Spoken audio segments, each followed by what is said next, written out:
faire le petit mot d'introduction, même si tu as bien introduit la soirée. Je pense qu'on a tous des arguments supplémentaires pour être contre la guerre. Je tiens quand même à évoquer les explosions atomiques d'Hiroshima et Nagasaki, puisqu'aujourd'hui on commémore le 76e anniversaire. Donc j'ai essayé de renouveler un peu le discours, puisque chaque année on évoque toujours un peu la même chose, et je vais continuer dans le prolongement des 2 dernières années à vous parler de la France.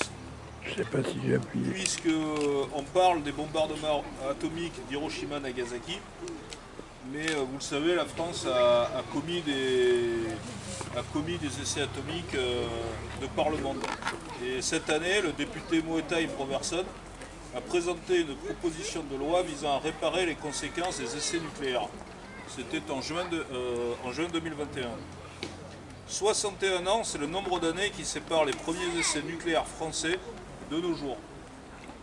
C'est l'histoire des peuples français, algériens, polynésiens et des travers d'un vieil État plus proche cette fois-ci des mensonges et des malversations et des humiliations que des droits fondamentaux des êtres humains.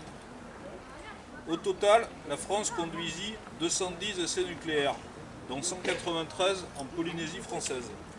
Entre 1966 et 1974, soit au cours des 8 premières années d'activité du Centre d'expérimentation du Pacifique, 46 essais atmosphériques eurent lieu, l'équivalent de 800 bombes d'Hiroshima, explosa dans le ciel de l'archipel de Tuamotu.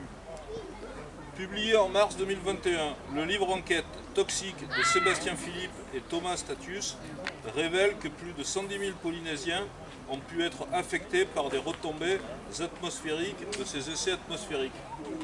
Le pire a été l'essai de 1974, l'essai Centaure, si je ne dis pas de bêtises, puisque le vent est parti sur Papeete, ce qui était prévisible apparemment. Exposé vraisemblablement à des doses 2 à 10 fois supérieures que celles présentées par le commissariat à l'énergie atomique, des Français invisibles, du moins depuis Paris, sont tombés malades du seul fait de leur exposition aux essais nucléaires. De véritables clusters de cancer sont apparus, notamment au Gambier, et les plus jeunes générations sont aujourd'hui encore les victimes par ricochet de cette sombre période. Dans ce contexte, comment comprendre qu'en 10 ans, à peine 506 victimes aient été indemnisées par le comité d'indemnisation des victimes des essais nucléaires et que 80% des demandes d'indemnisation aient été rejetées? L'opacité de son régime d'indemnisation, par ailleurs fondé sur des estimations de doses erronées, le rend inefficace et malgré quelques récentes avancées, le droit et la pratique actuelle ne sont pas à la hauteur des préjudices subis. Je vous renvoie aux interviews et au décryptage au moment de la sortie du livre qui vous montreront la différence entre ce qui est constaté sur le terrain et ce que révèle le discours officiel de l'armée. En 2020, et depuis l'entrée en vigueur de la loi Morin c'est celle du nom du président de la région Normandie, c'est une loi qui prévoit les indemnisations des victimes des essais nucléaires, un seul ressortissant algérien a été indemnisé dans ce cadre. En outre, les conséquences environnementales des essais nucléaires ont jusqu'alors trop peu été prises en compte.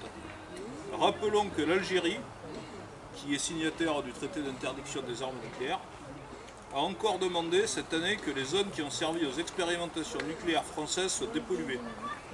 En Polynésie française, les blessures de Moruroa s'enfoncent si profondément qu'elle fait peser un risque d'effondrement perpétuel aux Polynésiens, et en premier lieu aux habitants de l'île de Turea, à quelques kilomètres.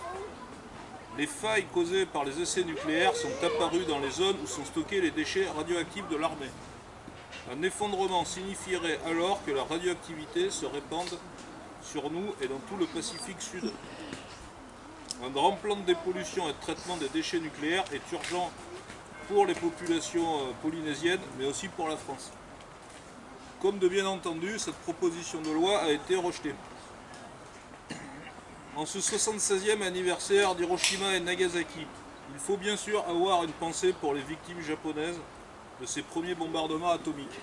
Il faut aussi interroger les responsabilités de la France et exiger de celle-ci la signature et la ratification du traité d'interdiction des armes nucléaires, la mise en œuvre des mesures de dépollution des sites algériens et polynésiens, la prise en charge des malades, la juste indemnisation des victimes et de leurs descendants. Très bien.